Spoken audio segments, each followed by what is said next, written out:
Kągi, labą dieną. Šeštadienis, tradiciškai keliaujam į Vilnių, nes Kaune tai mūsų segmento klientų yra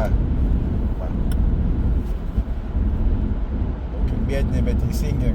Kaune nėra ką veikti čia. Labai retai kažkas atvažiuoja, kažkokios delegacijos, dar kažkas. Tai patys klientai nevažiuoja į jokius restoranus, jie į savo bultuką siliuką ir visken trunken ir atgal su asiliuku namo. O Vilniui visai yra viskas kitaip. Šiandien vežam žmonės į restoraną, iš restoranų.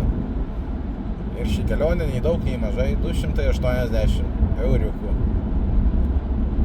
Darbo 12 km į vieną pusę, 12 į kitą. Jeigu būtų vietinis. Pusvalandis ten, pusvalandis šian ir va. Štai tokie įkainiai. O ne vestuvę zubrint.